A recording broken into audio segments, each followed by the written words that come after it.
Vamos embarcar em uma jornada incrível que atravessa o tempo até os dias de um jovem chamado José, cuja vida é repleta de reviravoltas que mais parecem saídas de um conto fictício. Prepare-se para uma história sobre sonhos, inveja e um destino surpreendente. Inscreva-se no canal e ative as notificações para não perder nenhuma história.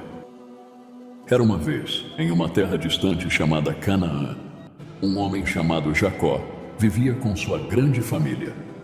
Entre seus 12 filhos, havia um jovem de 17 anos chamado José.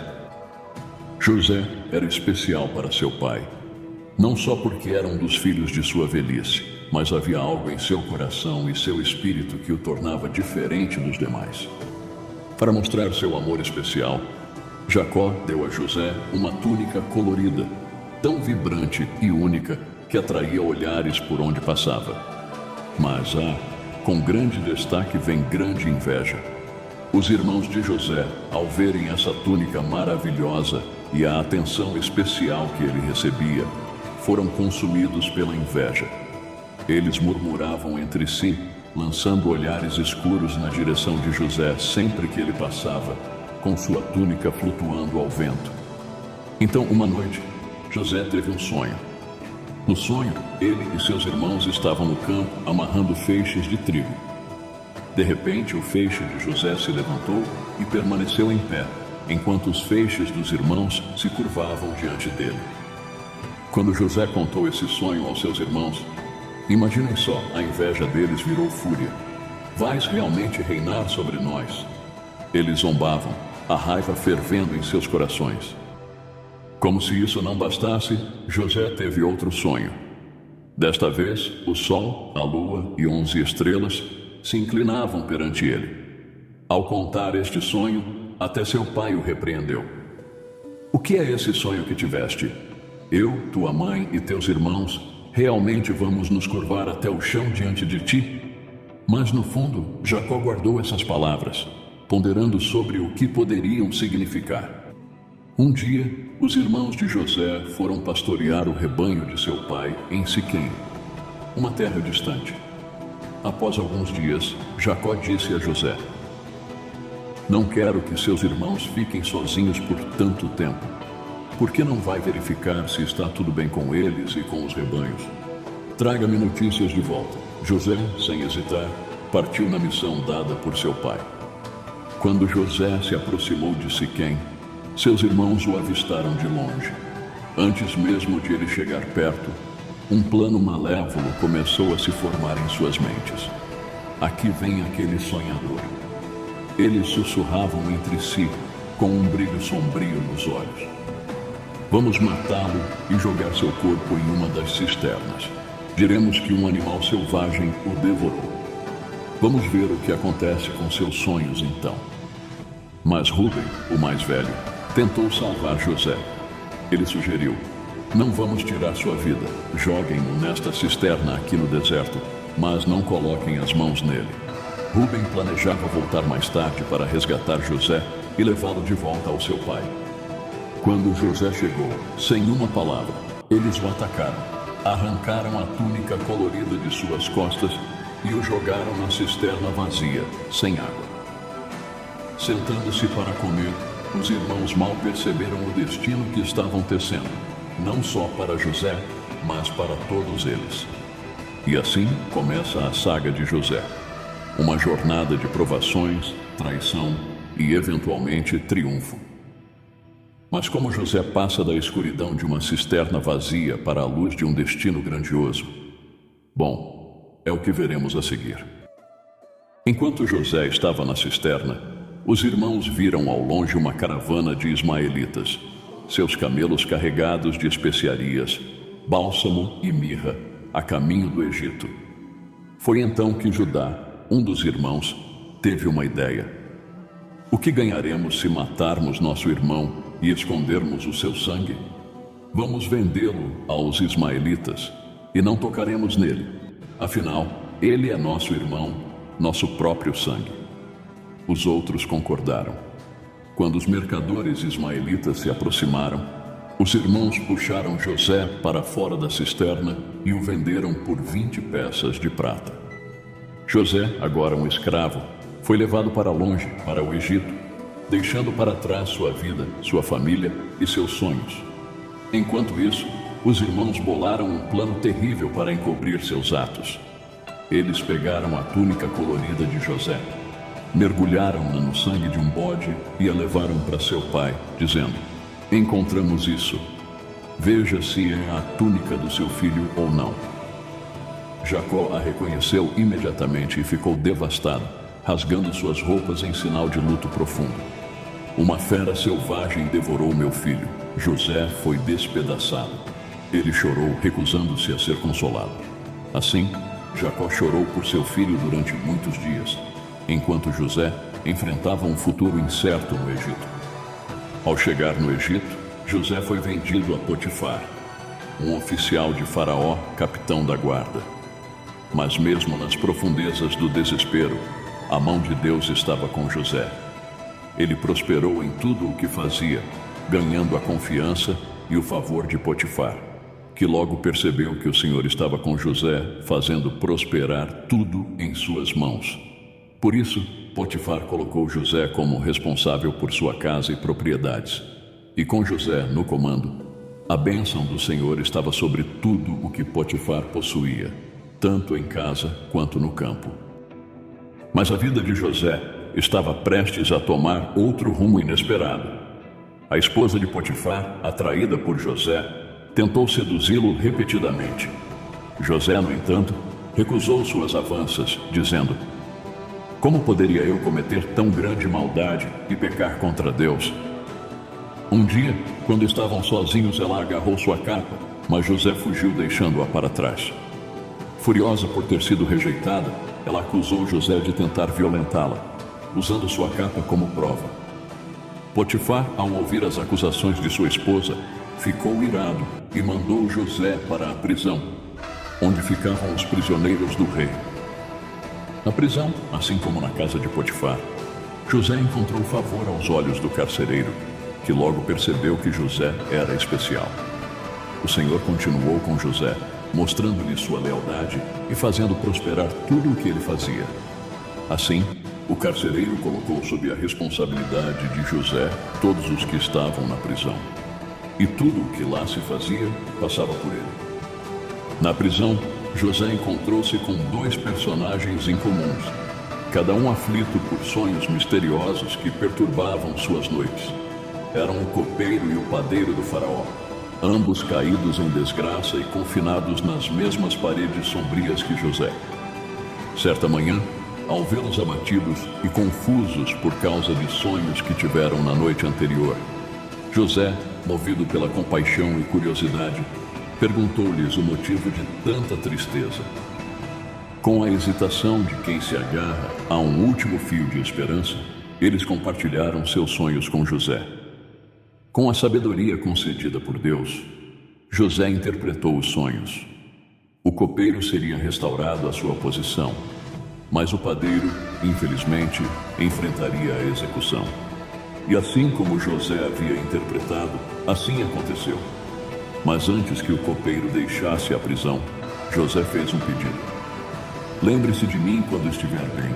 Mencione-me ao faraó e tire-me desta casa." No entanto, uma vez fora da prisão, o copeiro esqueceu-se de José, que permaneceu confinado por mais 2 longos anos. Mas a história de José estava longe de terminar. O próprio faraó começou a ter sonhos perturbadores que nenhum sábio ou mago no Egito conseguia interpretar. Foi então que o copeiro, finalmente lembrando-se de José, falou ao faraó sobre o jovem hebreu na prisão que poderia interpretar seus sonhos.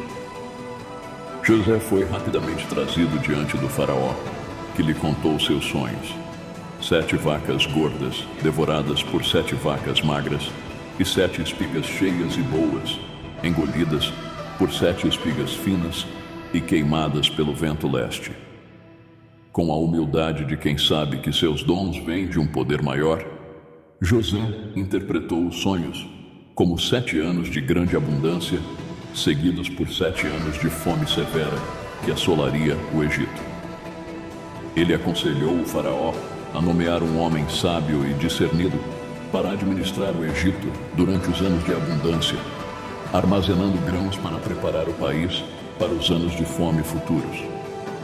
Impressionado com a sabedoria e a clareza de José, o faraó viu nele não apenas um interpretador de sonhos, mas um homem em quem o Espírito de Deus residia. Sem hesitação, o faraó nomeou José como governador do Egito, segundo apenas ao próprio faraó. Com autoridade sobre toda a terra do Egito, José iniciou imediatamente seu trabalho, administrando os anos de abundância para garantir a sobrevivência do país nos anos de fome que estariam por vir. E assim José, o jovem que foi vendido como escravo por seus irmãos e injustamente preso, tornou-se o salvador de uma nação. Mas a história de José e sua jornada extraordinária ainda guardava o mais emocionante dos reencontros, o momento em que seus caminhos se cruzariam novamente com os de sua família, de uma maneira que nenhum deles poderia prever. À medida que os 7 anos de abundância previstos por José chegaram ao fim, os celeiros do Egito estavam transbordando de grãos, armazenados com cuidado sob sua direção. Então, como uma sombra que se estende ao pôr do sol, os 7 anos de fome começaram, tão severos como José havia advertido, não apenas no Egito, mas em toda a terra. Enquanto nações distantes tremiam diante da escassez, o Egito permanecia um bastião de esperança, graças à previdência de José. Em Canaã, a terra natal de José, a fome também apertava cruelmente. Jacó, ao ouvir que havia grãos no Egito, enviou seus 10 filhos mais velhos para comprar alimentos, retendo apenas Benjamim, o caçula, e agora seu filho mais querido após a perda de José, temendo que lhe acontecesse algum mal. Ao chegarem no Egito, os irmãos de José foram levados à sua presença, mas não o reconheceram, vestido como um nobre egípcio e falando através de um intérprete. José, no entanto, reconheceu-os imediatamente. Emocionado e conflituoso, ele se controlou e decidiu testá-los. Acusou-os de serem espiões, uma acusação que eles fervorosamente negaram, declarando sua honestidade e mencionando seu irmão mais novo. José então lhes deu uma condição. Eles poderiam levar grãos para suas famílias, mas deveriam retornar com seu irmão mais novo para provar suas palavras. Como garantia, Simeão ficaria detido no Egito. Assombrados pela culpa de seus atos passados contra José, os irmãos entenderam suas infelicidades como um castigo divino, sem saber que José, o destinatário de sua crueldade, ouvia cada palavra.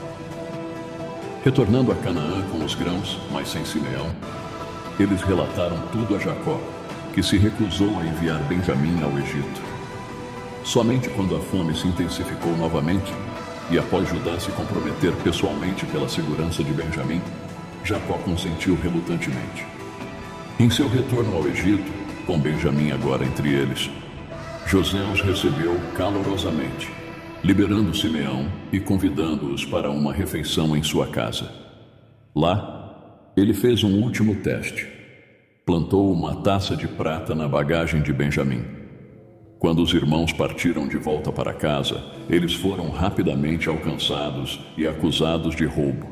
Desesperados, retornaram à presença de José, oferecendo-se como escravos em troca da liberdade de Benjamim. Foi nesse momento que José não pôde mais se conter. Ordenando que todos saíssem, exceto seus irmãos, ele revelou sua verdadeira identidade. "Eu sou José", ele declarou, enquanto as lágrimas transbordavam, "o irmão que vocês venderam para o Egito." O choque e o medo tomaram conta dos irmãos, que temiam por suas vidas, mas José os tranquilizou. "Não tenham medo. Vocês planejaram o mal contra mim, mas Deus planejou isso para o bem, para salvar muitas vidas." José instruiu seus irmãos a retornarem rapidamente a Canaã, trazerem Jacó e suas famílias para o Egito, onde ele poderia cuidar deles. O reencontro com seu pai foi marcado por lágrimas e alegria, uma redenção após anos de dor e saudade. José, o menino sonhador que foi rejeitado e vendido como escravo por seus irmãos, tornou-se o protetor de sua família, cumprindo os sonhos que Deus lhe deu tantos anos antes. Em sua história, vemos um poderoso testemunho da capacidade de perdão, da soberania de Deus sobre os assuntos humanos e da incrível maneira como Deus pode transformar o mal em bem para realizar seus propósitos maiores. A história de José e sua família no Egito é uma de esperança renovada e um novo começo. Jacó, também conhecido como Israel, junto com todos os seus filhos e suas famílias, estabeleceu-se na terra de Gósen, uma região fértil no Egito, por ordem do próprio faraó, que tinha grande respeito por José. Sob a proteção de José, a família de Israel prosperou e se multiplicou grandemente, tornando-se uma grande comunidade. Nos anos que se seguiram, Jacó viveu na terra do Egito 17 anos, desfrutando da companhia de seu filho perdido e vendo seus netos crescerem. Quando sentiu que seu tempo na terra estava se esgotando, Jacó chamou José e fez com que ele prometesse que não o enterraria no Egito, mas sim na terra de seus antepassados, na caverna do campo de Macpela, onde estavam sepultados Abraão, Sara, Isaque, Rebeca e Lia. José prometeu a seu pai que assim faria. Antes de sua morte, Jacó abençoou cada um de seus filhos, dando a eles palavras que refletiam seu caráter e o futuro de suas descendências. A bênção mais notável foi para José, a quem ele comparou a um ramo frutífero junto à fonte, cujos galhos se estendem sobre o muro, elogiando sua resistência e força diante da adversidade. Jacó profetizou que as mãos de José seriam fortalecidas pelo pastor, a pedra de Israel. Após a morte de Jacó, José cumpriu a promessa que fez ao seu pai, levando-o de volta à terra de Canaã e enterrando-o no campo de Macpela, numa cerimônia que contou com a presença de toda a sua família, além de servos do faraó e anciãos do Egito, um sinal do respeito e da posição que José havia conquistado. Depois que José e sua família se reencontraram no Egito, seus irmãos estavam com medo.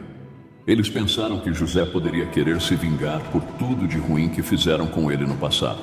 Então, eles foram até José e disseram que estavam prontos para serem seus servos, como uma forma de pedir desculpas. Mas José disse a eles para não terem medo.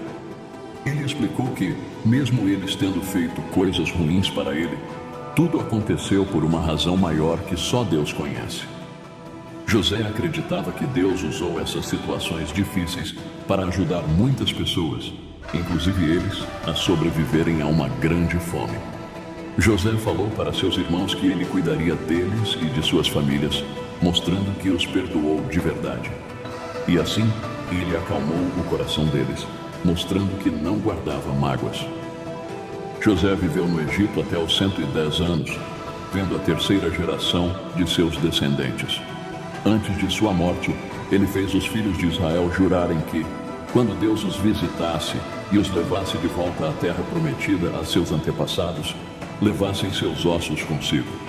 José morreu deixando um legado de fé, perdão e a providência de Deus que transforma o mal em bem para aqueles que confiam em Deus. Chegamos ao fim da história. Se você gostou, não esqueça de clicar em gostei. Deixe sua opinião nos comentários e compartilhe com mais alguém. Até o próximo Conto do Reino.